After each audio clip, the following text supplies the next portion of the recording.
नमस्कार दोस्तों, आइए जानते हैं आज राजस्थान की बड़ी खबरें। आज की पहली खबर है कि बच्चों को सांता बनाया तो स्कूल पर होगी कार्रवाई। श्री गंगानगर जिले के जिला शिक्षा अधिकारी माध्यमिक की ओर से जारी किया गया एक आदेश जारी किया गया है, जिसमें अधिकारी की ओर से जिले के सभी सरकारी और निजी स्कूलों को पाबंद किया गया है कि वे किसी भी बच्चे को क्रिसमस पर सांता क्लॉज बनाने या जबरन सांता की ड्रेस पहनने के लिए दबाव नहीं डालें। यदि इस संबंध में कोई शिकायत मिलती है तो कार्रवाई की जाएगी। राजस्थान में चाइनीज मांझे पर सरकार ने जारी किए निर्देश। राज्य सरकार ने सख्त रुख अपनाया है। एडवाइजरी में निर्देश दिए गए हैं कि पुलिस और स्थानीय प्रशासन के सहयोग से सघन तलाशी अभियान चलाकर प्रतिबंधित मांझे के स्टॉक को तुरंत जब्त किया जाए। इसके निर्माण, भंडारण और बिक्री पर पूर्ण रोक सुनिश्चित की जाए। बाड़मेर कलेक्ट्रेट को बम से उड़ाने की धमकी। बाड़मेर में कलेक्ट्रेट को बम से उड़ाने की धमकी मिलने के बाद हड़कंप मच गया। सूचना मिलने के बाद कलेक्ट्रेट परिसर को खाली करवाया गया। इस मेल में बाड़मेर कलेक्ट्रेट के साथ ही एक्टर रजनीकांत समेत अन्य तमिलनाडु के अन्य नेताओं के घर को ऑफिस में ब्लास्ट की भी धमकी दी गई। सेंट्रल जेल में कैदी के पास फिर मिला मोबाइल। केंद्रीय कारागृह अलवर में विचाराधीन बंदी के पास से मोबाइल फोन और एक सिम कार्ड बरामद किया गया है। जेल प्रशासन 2023 की ओर से तलाशी के दौरान ये मिला। कोतवाली अलवर में एफआईआर दर्ज कर कानूनी कार्रवाई शुरू कर दी गई है। अजमेर कलेक्ट्रेट को बम से उड़ाने की धमकी मिली। अजमेर में जिला कलेक्टर लोकबंधु को ईमेल के जरिए तीसरी बार बम से उड़ने की धमकी मिली है। इस बार जिला कलेक्ट्रेट को भी बम से उड़ने की धमकी दी गई है। धमकी का मेल मिलने के बाद पुलिस और सुरक्षा एजेंसी अलर्ट हो गई है। राजस्थान के पंचायत और निकाय चुनाव का नया फार्मूला तैयार। पंचायती राज विभाग ने प्रदेश की 14,000 से अधिक ग्राम पंचायतों, 450 पंचायत समितियों और 41 जिला परिषदों में चुनाव कराने के लिए जिलावार फार्मूला तैयार कर सभी कलेक्टरों को भेज दिया है। इसके साथ ही पंचायत चुनाव से जुड़ी सभी इकाइयों में जल्द ही वार्ड निर्धारण के निर्देश भी जारी कर दिए गए हैं। उल्लेखनीय है कि कोर्ट ने स्थानीय निकायों के चुनाव 15 अप्रैल तक संपन्न कराने की समय सीमा तय की है। राजस्थान में बजरी माफिया से सांठगांठ पर 5 एसएचओ सस्पेंड। राजस्थान में बजरी माफिया से पुलिस अधिकारियों की मिली भगत को लेकर पुलिस मुख्यालय ने कड़ा एक्शन लिया है। जयपुर समेत 4 जिलों के 5 थानों के एसएचओ को सस्पेंड किया है। इसके अलावा 5 जिलों के 6 थानों के एसएचओ को लाइन हाजिर किया है। दुधारू पशु की आकस्मिक मौत पर मिलेगी 40,000 रुपए की मदद। पशुपालन विभाग की ओर से करौली सहित राजस्थान के पशुपालकों के हित के मद्देनजर उनके दुधारू पशुओं की आकस्मिक मृत्यु पर पशुपालकों को आर्थिक संबल प्रदान किया जाएगा। इसके तहत पूरे प्रदेश में पशुपालन विभाग द्वारा दुधारू पशुओं का निःशुल्क बीमा किया जा रहा है जिसकी अंतिम तिथि 31 मार्च 2025 है। पशुपालन विभाग के संयुक्त निदेशक डॉक्टर गंगा सहाय मीणा व गुड़ा चंद्रजी पशु चिकित्सा प्रभारी विक्रम गुर्जर ने बताया कि योजना के तहत करौली जिले में 33,000 पशुओं का 1 वर्ष के लिए निःशुल्क बीमा राज्य बीमा एवं प्रावधान निधि विभाग SIPF की ओर से ट्रस्ट मोड पर किया जाएगा।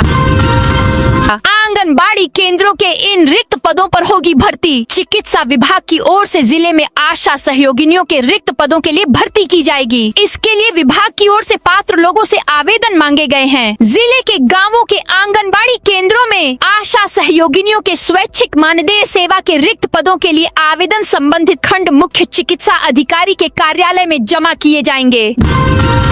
धौलपुर कलेक्ट्रेट को बम से उड़ाने की धमकी। धौलपुर कलेक्ट्रेट को एक धमकी भरा ईमेल मिला है, जिसमें कलेक्ट्रेट भवन को बम से उड़ाने की धमकी दी गई है। इस धमकी के बाद पुलिस प्रशासन तुरंत सक्रिय हो गया और कलेक्ट्रेट परिसर को खाली करा लिया गया। सुरक्षा के मद्देनजर कलेक्ट्रेट से सटे पुलिस अधीक्षक SP कार्यालय को भी खाली कराया गया। स्थिति की गंभीरता को देखते हुए भरतपुर से एक डॉग स्क्वाड टीम को जाँच के लिए बुलाया गया है। नीरजा मोदी स्कूल का 50 दिन बाद बड़ा एक्शन। 2 टीचरों की छुट्टी। राजधानी जयपुर में 4ठी कक्षा की छात्रा अमायरा मामले में नीरजा मोदी स्कूल प्रबंधन ने 50 दिन बाद बड़ा एक्शन लिया है। स्कूल प्रबंधन ने कक्षा टीचर पुनीता शर्मा और गणित टीचर रचना को सेवा से हटा दिया है। माना जा रहा है कि यह कदम CBSI और राज्य शिक्षा विभाग की सख्ती के बाद उठाया गया है। कोर्ट में में 25 से 31 दिसंबर तक छुट्टियां। जिला न्यायालय में 25 से 31 दिसंबर तक शीतकालीन अवकाश रहेगा। अदालतें 1 जनवरी को खुलेंगी। इस बीच अवकाशकालीन 4 कोर्ट में सुनवाई होगी। राजस्थान हाईकोर्ट के आदेश पर जिला कोर्ट में शीतकालीन अवकाश के दौरान फौजदारी केस, जमानत अर्जी, रिमांड लेने, जेल भेजने और सिविल मामलों की सुनवाई के लिए वैकल्पिक व्यवस्था की गई है। सुनवाई का समय सुबह 11 से दोपहर 1 बजे तक रहेगा। जिला एवं सेशन कोर्ट और एडीजे कोर्ट में आने वाले केसों पर 26 से 28 दिसंबर तक एसीजेएम रेंट ट्रिब्यूनल कोर्ट के जज अजय मीणा सुनवाई करेंगे। कक्षा 5 और 8 की बोर्ड परीक्षाओं का कार्यक्रम जारी। प्रारंभिक शिक्षा एवं पंचायती राज विभाग ने प्रारंभिक शिक्षा पूर्णता प्रमाण पत्र परीक्षा कक्षा 8 और प्राथमिक शिक्षा अधिगम स्तर मूल्यांकन कक्षा 5 परीक्षा 2026 का विस्तृत कार्यक्रम जारी कर दिया है। यह परीक्षाएं फरवरी और मार्च 2026 में होगी। कर्मचारी चयन बोर्ड को स्थगित करनी होगी। ये 3 भर्ती परीक्षाएं चयन बोर्ड ने समान पात्रता परीक्षा स्नातक के लिए 20 से 22 फरवरी, प्रयोगशाला सहायक भर्ती परीक्षा 22 फरवरी और कृषि पर्यवेक्षक भर्ती 8 मार्च की तारीख तय की थी। आप इस दौरान माध्यमिक शिक्षा बोर्ड की परीक्षाएं होने के चलते इन भर्ती परीक्षाओं की तिथि बदलनी पड़ेगी। धर्मशास्त्र और ज्योतिष जैसे 6 पदों पर एक भी योग्य अभ्यर्थी नहीं मिला। संस्कृत शिक्षा विभाग में सहायक आचार्य भर्ती परीक्षा 2024 का परिणाम हैरान करने वाला आया है। कुल 200 पदों के लिए आयोजित इस भर्ती में धर्मशास्त्र, यजुर्वेद और ज्योतिष फलित जैसे विषयों के 6 पदों पर एक भी अभ्यर्थी चयनित नहीं हो सका। प्रधानमंत्री किसान सम्मान निधि योजना का पोर्टल बंद। प्रधानमंत्री किसान सम्मान निधि योजना का पोर्टल करीब 2 माह से बंद पड़ा है। इसका सीधा असर किसानों पर पड़ रहा है। झुंझुनू जिले में हजारों किसान पंजीकरण नहीं करवा पा रहे हैं। किसान तहसील, जिला कार्यालय और ई मित्र केंद्रों के लगातार चक्कर काटने को मजबूर हैं, लेकिन समाधान कहीं नहीं मिल रहा। ट्रांसपोर्टेशन के बहाने 350 क्विंटल बाजरे से भरा ट्रक लेकर फरार हुए 2 आरोपी दौसा शहर की एक व्यापारिक फर्म से ट्रांसपोर्टेशन के बहाने ट्रक में बाजरा भरकर गुजरात जाने की बजाय फरार हुए 2 आरोपियों को पुलिस थाना कोतवाली व साइबर सेल दौसा की संयुक्त टीम ने कोटपुतली में दबोच लिया। साथ ही बाजरे से भरे ट्रक को भी बरामद कर लिया। अरावली पर्वतमाला पर केंद्रीय वन मंत्री भूपेंद्र यादव का बड़ा बयान। केंद्रीय वन मंत्री एवं अलवर सांसद भूपेंद्र यादव ने अरावली पर्वतमाला पर सुप्रीम कोर्ट के आए निर्णय को लेकर स्थिति स्पष्ट की। साथ ही केंद्रीय मंत्री भूपेंद्र यादव ने स्पष्ट शब्दों में कहा कि अरावली क्षेत्र में किसी भी तरह की कोई छूट नहीं दी गई है और न ही दी जाएगी। उन्होंने साफ कहा कि अरावली पहाड़ियों के सिर्फ 0.19% हिस्से में ही माइनिंग की परमिशन दी जाएगी और जब तक स्टडी नहीं हो जाती तब तक कोई नई माइनिंग लीज नहीं दी जाएगी।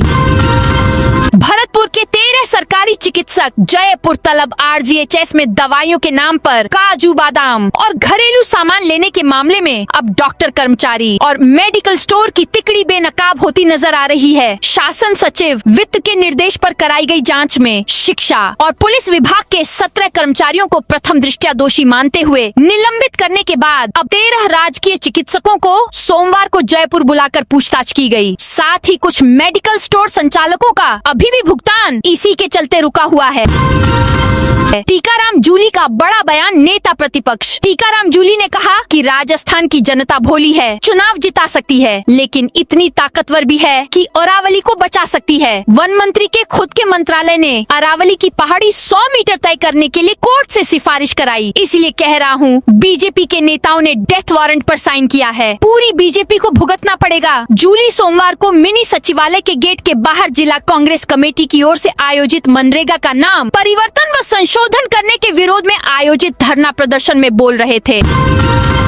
अवैध बजरी मामले में लापरवाही, 2 थानाधिकारियों को किया लाइन हाजिर। पुलिस की कार्यप्रणाली परखने और बजरी के अवैध खनन, परिवहन और भंडारण पर शिकंजा कसने के लिए पुलिस मुख्यालय ने सख्त कार्रवाई की है। राज्य के पुलिस महानिदेशक डीजीपी राजीव कुमार शर्मा के कोटा दौरे से पहले ही पुलिस मुख्यालय की सतर्कता शाखा ने कोटा रेंज में डिकॉय ऑपरेशन किया। इस ऑपरेशन में गंभीर लापरवाही सामने आने पर कुन्हाड़ी और नानता थानाधिकारियों को लाइन हाजिर करने के निर्देश जारी किए हैं।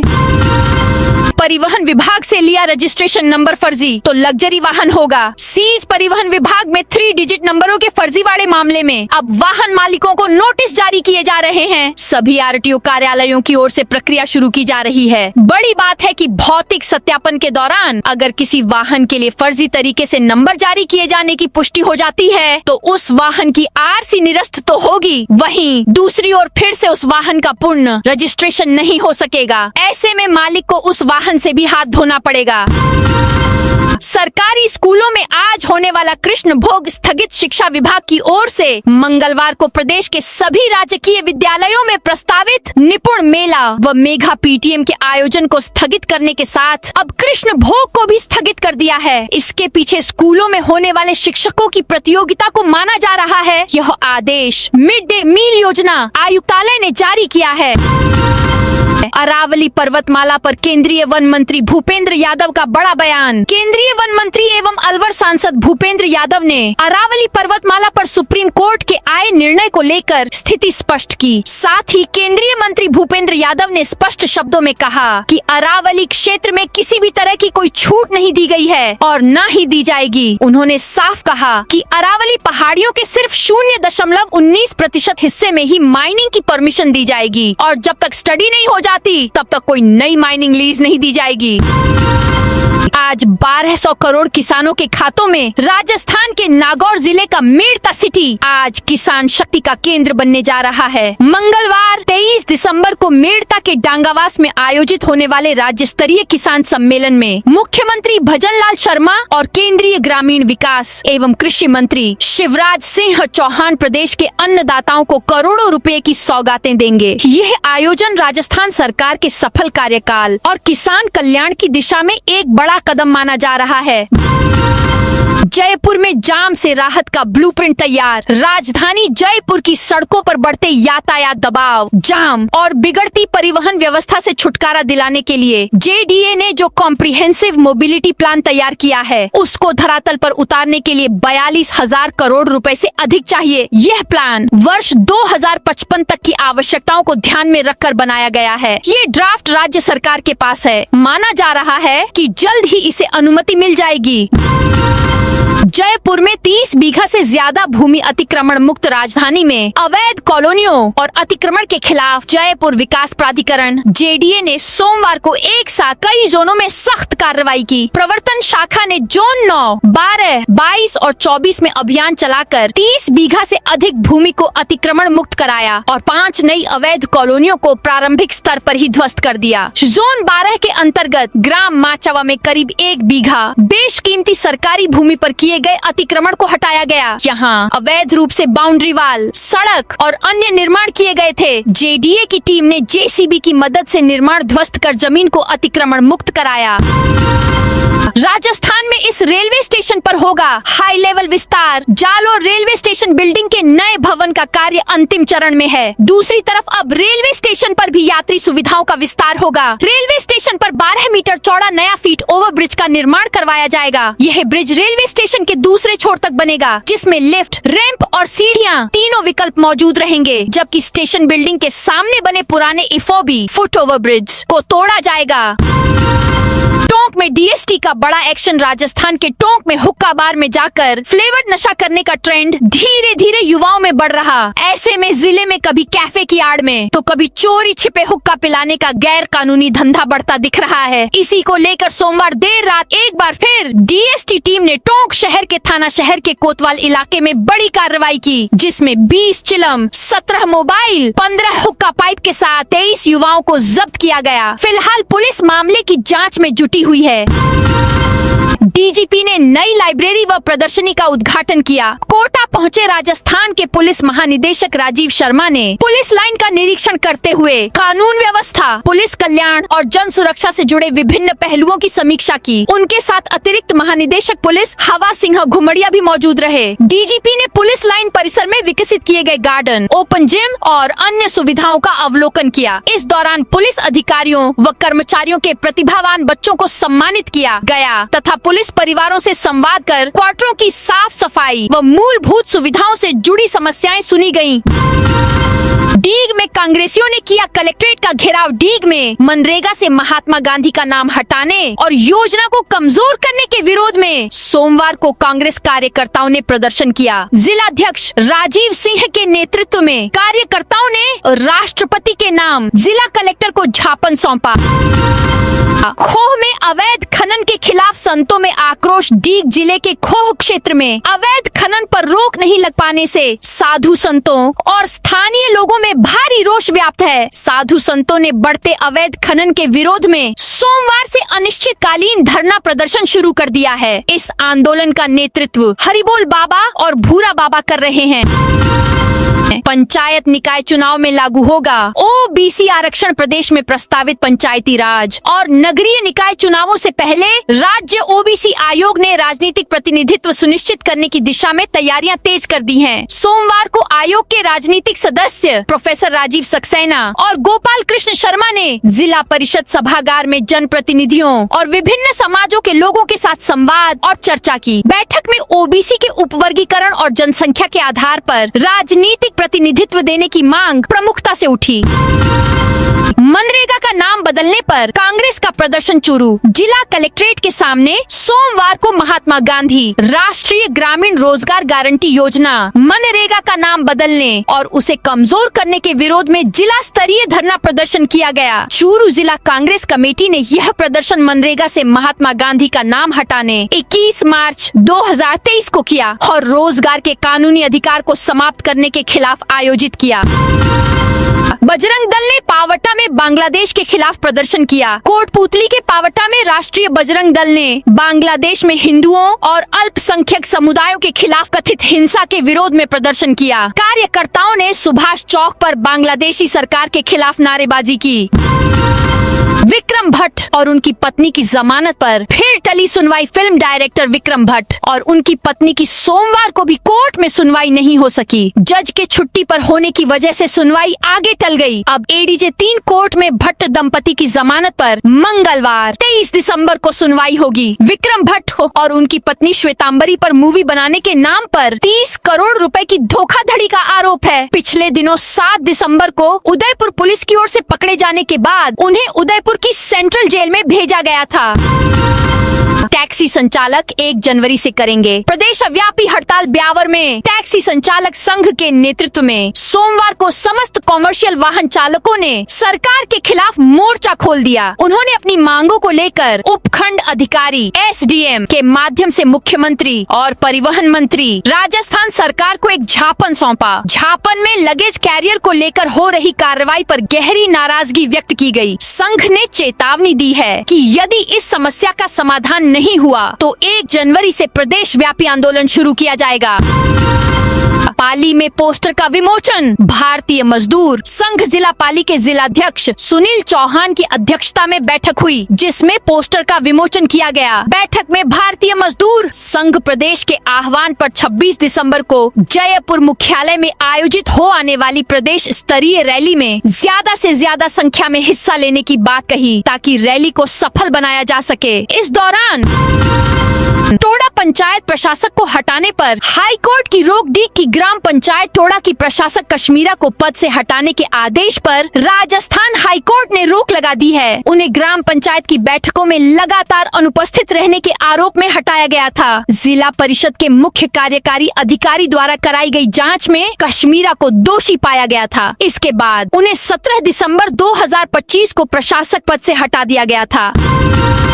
वक्फ भूमि के नाम पर की अतिक्रमण के खिलाफ प्रदर्शन। जैसलमेर कलेक्ट्रेट के बाहर प्रदर्शन करते सर्व समाज के लोग। जैसलमेर सर्व समाज के लोगों ने निकाली रैली। भास्कर न्यूज। जैसलमेर वक्फ भूमि के नाम पर नगर परिषद की भूमियों पर किए जा रहे अतिक्रमण के खिलाफ सर्व समाज संघर्ष समिति के बैनर तले रैली का आयोजन किया गया। दोपहर 12 बजे सर्व समाज के लोग स्थानीय सत्यदेव व्यास पार्क में एकत्रित हुए। सर्व समाज के लोग रैली के रूप में गोपा चौक, जिंदानी चौक, गांधी चौक व हनुमान चौराहे से होते हुए कलेक्ट्रेट पहुंचे। एडवोकेट लालू सिंह सोडा ने बताया कि जैसलमेर में गड़ीसर चौराहे के पास स्थित भूमि को कुछ समय पूर्व नगर परिषद द्वारा अतिक्रमण मुक्त करवाकर उस पर नगर परिषद का बोर्ड लगवाया गया था। कैबिनेट मंत्री अविनाश गहलोत करेंगे नगर निगम के कार्यों का लोकार्पण। नगर निगम के कार्यों का लोकार्पण 26 दिसंबर को कैबिनेट मंत्री अविनाश गहलोत करेंगे। माली युवा सेवा संस्थान की युवा संरक्षक नारायण माली ने बताया कि माली समाज के नोहरे के पास विभिन्न विकास कार्यों का लोकार्पण किया जाएगा। लोकार्पण कार्यक्रम 26 दिसंबर को में भाजपा के प्रदेश महामंत्री भूपेंद्र सैनी विशिष्ट अतिथि के रूप में उपस्थित रहेंगे। अध्यक्षता नगर निगम महापौर राकेश पाठक करेंगे।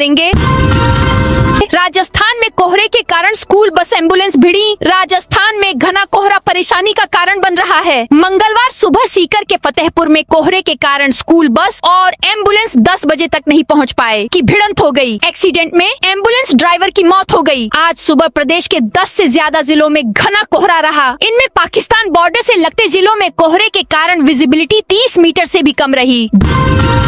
जोधपुर में नाइट टूरिज्म को हरी झंडी। सूर्य नगरी जोधपुर अब केवल दिन के पर्यटन तक सीमित नहीं रहेगी। ऐतिहासिक विरासत, संस्कृति और रात्रिकालीन चहल पहल को नया आयाम देने की दिशा में प्रशासन ने नाइट टूरिज्म की ठोस पहल की है। राजस्थान पत्रिका की ओर से लंबे समय से उठाए जा रहे इस मुद्दे को धरातल पर उतारते हुए जिला प्रशासन ने शहर के प्रमुख पर्यटन स्थलों को देर रात तक खोलने का निर्णय लिया है, जिससे पर्यटकों के साथ साथ स्थानीय अर्थव्यवस्था को भी मजबूती मिलेगी।